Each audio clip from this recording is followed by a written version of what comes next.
Hello friends, my name is Kajal और आप सभी का स्वागत है मेरे चैनल पर। और फ्रेंड्स, आज के इस वीडियो में हम डिस्कस करने वाले हैं यूपीडीएलएड फर्स्ट सेमेस्टर सब्जेक्ट हिंदी।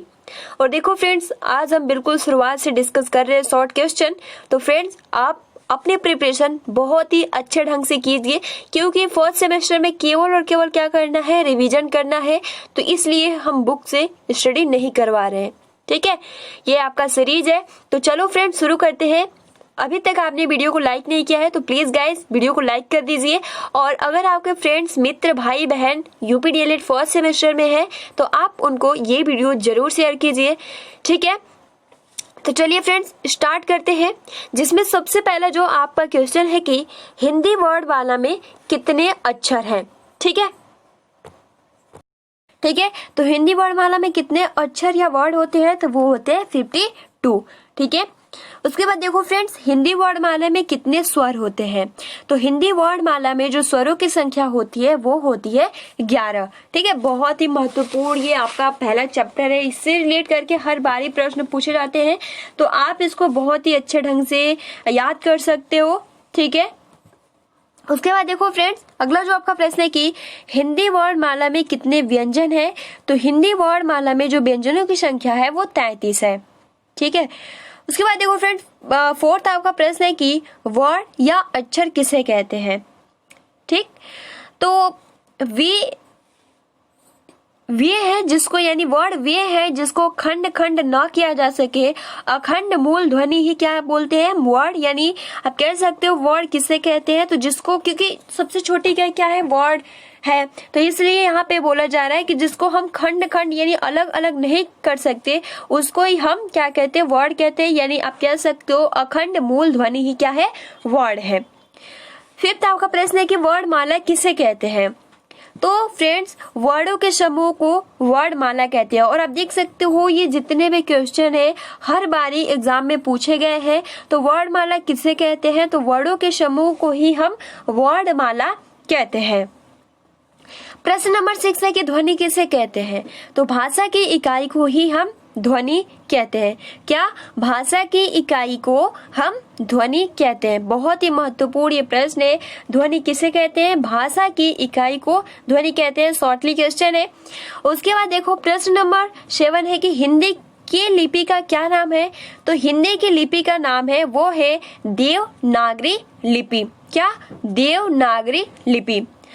प्रश्न नंबर 8वां है स्वर किसे कहते हैं, तो वे वर्ड जिनके उच्चारण के लिए किसी दूसरे वर्ड की सहायता की आवश्यकता नहीं होती है वह स्वर कहलाते हैं, ठीक है। हमने कई बार इसको डिस्कस किया है। और देखो फ्रेंड्स, स्वर में आप सभी का जो स्वर होते हैं वो कितने प्रकार के होते हैं, तो 3 प्रकार के होते हैं, ठीक है। ह्रस्व स्वर, दीर्घ स्वर और पुलुप्त स्वर। ह्रस्व स्वर जो होता है वो उसमें एक मात्रा, जैसे कि आपका अ, टिक, छोटा ई, छोटा उ, ये सभी क्या होते हैं, जिसमें केवल और केवल एक मात्रा होता है, वो क्या होता है, आपका ह्रस्व स्वर होता है। अब बात करते हैं दीर्घ स्वर। दीर्घ स्वर की परिभाषा जो होती है, जिसमें ह्रस्व स्वर से बोलने यानी उच्चारण करने में थोड़ा ज्यादा टाइम लगता है उसकी अपेक्षा। यानी इसमें 2 मात्रा आप कह सकते हो, जैसे आपका आ, बड़ी ई, बड़ा ओ, ये सभी जितने भी अक्षर है, वर्ड है, इसमें हम कह सकते हैं ये क्या है, दीर्घ स्वर है। पुलुप्त स्वर की बात करें तो पुलुप्त स्वर जो होता है इसको हम बोलने में, जैसे कि अगर हम बोलते हैं ओम राम, तो इसको अगर आप बोलते हो तो बहुत ज्यादा टाइम लगता है, तो इसको हम क्या बोलते हैं, पुलुप्त स्वर कहते हैं, ठीक है।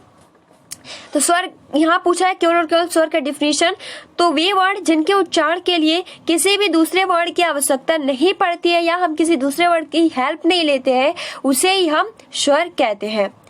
प्रश्न नंबर आपका 9वां है कि व्यंजन किसे कहते हैं, तो व्यंजन की परिभाषा क्या होती है कि जिन वर्डों का उच्चारण स्वर की सहायता से बोली जाती है उसे ही हम व्यंजन कहते हैं। क्योंकि देखिए फ्रेंड्स, यहाँ पे अगर हम देखें, आपका जो क है वो मिलके इस तरीके से बनता है, क हलंत प्लस अ को मिलाकर पूरा क का निर्माण हुआ है। तो आप देख सकते हो जो अ है क्या है, हमारा स्वर है। इसलिए यहाँ पे जो डिफिनीशन है कि जिन वर्डों का उच्चारण स्वरों की सहायता से बोली जाती है उसे ही हम व्यंजन कहते हैं। 10वां आपका प्रश्न है कि संयुक्त व्यंजन यानी 6 किन किन वर्णों के योग से बना है। बहुत ही महत्वपूर्ण ये प्रश्न है। जो छ है वो किन किन वर्णों से मिलाकर बना है।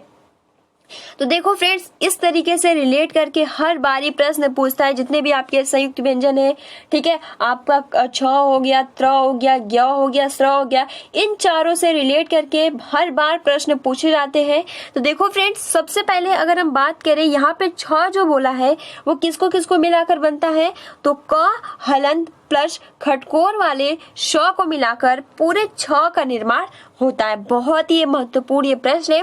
क हलंत प्लस स को मिलाकर हमारा पूरा छ का निर्माण होता है। ठीक है, उसके बाद देखो फ्रेंड्स, बात करें अगर हम, और जैसे कि आपका त्र होता है, ठीक है, यहीं पे हम चारों बता देते हैं। त्र होता है और ज्ञ होता है और स्र होता है। ये किसको किसको मिलाकर बनता है, तो देखो फ्रेंड, त्र जो बनता है वो त हलंत प्लस र को मिलाकर बनता है। ठीक है, जो त्र होता है वो त हलंत प्लस र को मिलाकर बनता है। और जो फ्रेंड्स, अगर हम ज्ञ की बात करें तो ज्ञ का जो निर्माण होता है वो किससे होता है, तो ज हलंत, ठीक है, ज हलंत प्लस र। इसमें बहुत ज्यादा आपने कहीं कहीं कुछ डिफरेंट ही देखा होगा। ठीक है, कहीं कहीं अगर हम बात करें तो ग हलंत प्लस य भी दिखाता है। तो अगर ऑप्शन में आप सभी को इन दोनों में से कोई भी ऑप्शन दिख जाए तो आप उस पर ही टिक कीजिएगा। ज्यादा सुटेबल है ज हलंत प्लस जो इया वाला होता है य। ठीक है, इया वाला य, इसको हम य पढ़ते हैं या इसको हम न्य भी पढ़ते हैं। क्या, न्य। सिंपल हम कह सकते हैं इया वाला। तो यहाँ पे ज हलंत प्लस, यहाँ पे आपका य वाला रहेगा। और आप इसको भी याद कर सकते हो ग हलंत प्लस य को भी। तो इस तरीके से हमारा ज्ञ का निर्माण होता है। अगर हम स्र की बात करें तो आपका बड़ा वाला श, ठीक है, सरीपा वाला श, उसके बाद हलंत, ठीक, उसके बाद जो होता है वो होता है र। तो इस तरीके से आपका निर्माण होता है इन चारों का, जो कि बहुत ही महत्वपूर्ण है। देखो फ्रेंड्स, 11 नंबर आपका प्रश्न है। देखिए, ये वही क्वेश्चन पूछ दिया कि संयुक्त व्यंजन त्र किन किन वर्णों के योग से बनता है। तो आप सिंपल कह सकते हो त हलंत प्लस र को मिलाकर बनता है त्र। उसके बाद देखो फ्रेंड्स, अगला जो आपका प्रश्न है कि संयुक्त व्यंजन ज्ञ किन किन वर्णों के योग से बनता है। तो यहाँ पे देखिए गलत दिया है। ठीक है, यहाँ पे ज प्लस यहाँ पे हलंत दिया है जो कि गलत है। आप इसको याद नहीं करेंगे, सिंपल आप याद कर सकते हो ज हलंत प्लस इया वाला, इसको मिलाकर, और नहीं तो आप ग हलंत प्लस य को मिलाकर बनता है। ये जो आपका ये वाला है इसमें हलंत नहीं लगता है। ठीक है, तो इसको आप ज्ञ वाला बहुत ही महत्वपूर्ण है, इससे रिलेट करके प्रश्न पूछ ले जाते हैं, तो आप इसको याद कर लीजिएगा। उसके बाद देखो फ्रेंड्स, अगला जो आपका प्रश्न है, प्रश्न नंबर 13, ब्रैकेट में यह किसका चिन्ह है। ठीक है, जो बिंदी होता है ब्रैकेट में, जो ये आपका बिंदी लगा है, यह किसका चिन्ह होता है, तो फ्रेंड्स अनुस्वार का होता है। ठीक है, अनुस्वार जो कि बहुत ही महत्वपूर्ण है, आप इसको अच्छे ढंग से याद कर लीजिएगा।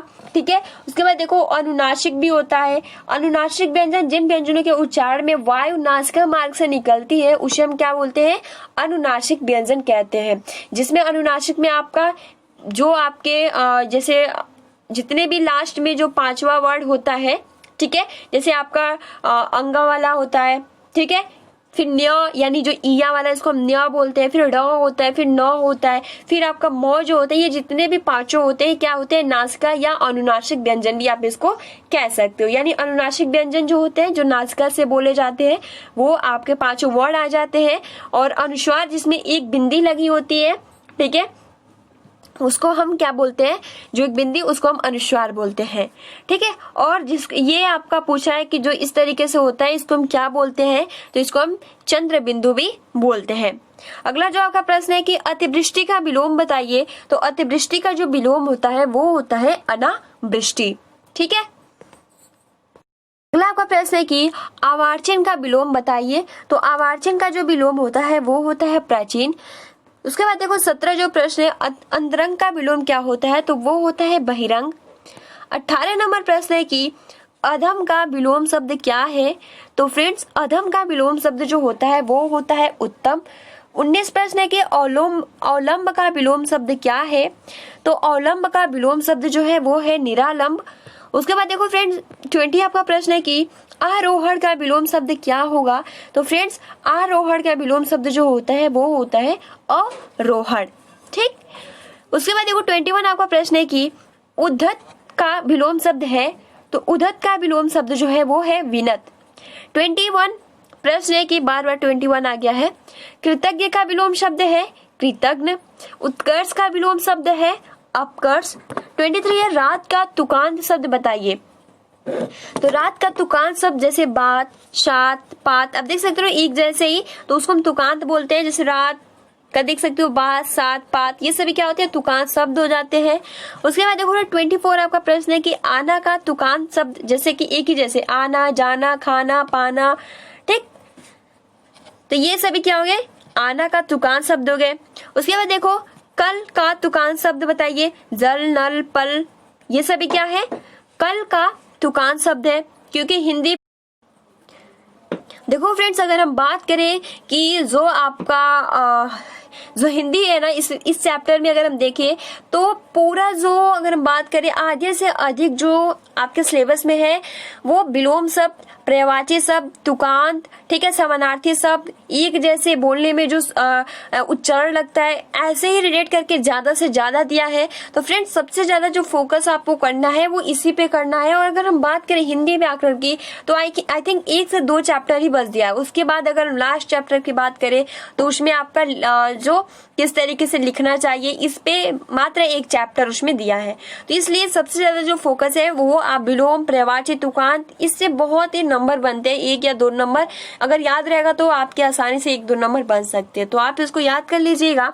उसके बाद देखो फ्रेंड कब का तुकांत शब्द, तो कब का तुकांत शब्द जब, शब, अब, ठीक है, तब, ये सभी क्या है कब का तुकांत शब्द है।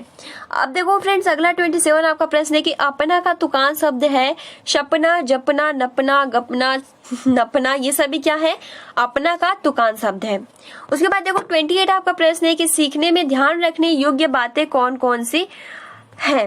तो फ्रेंड देखिए सीखने में ध्यान रखने योग्य बातें जो है एक तो बैठने का ढंग होना चाहिए, आंखों की कागज की दूरी ध्यान देना चाहिए, प्लस कलम पकड़ने की विधि भी आप सभी को पता होना चाहिए, अक्षर की सुडौलता, ठीक, तो ये सब कुछ हमने डिस्कस किया था। अभ्यास प्रैक्टिस भी होना चाहिए।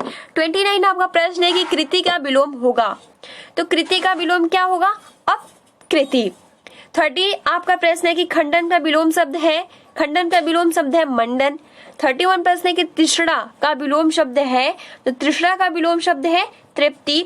32 प्रश्न है कि परोक्ष का विलोम शब्द है, तो परोक्ष का विलोम शब्द जो है वो है प्रत्यक्ष। तो ये थे कुछ महत्वपूर्ण हिंदी के शॉर्ट क्वेश्चन जो कि एग्जाम के पॉइंट ऑफ व्यू से बहुत ही महत्वपूर्ण है। ठीक है, अब चलिए फ्रेंड्स कुछ क्वेश्चन आप सभी से हम पूछते हैं जिसका आंसर आप सभी को करना होगा।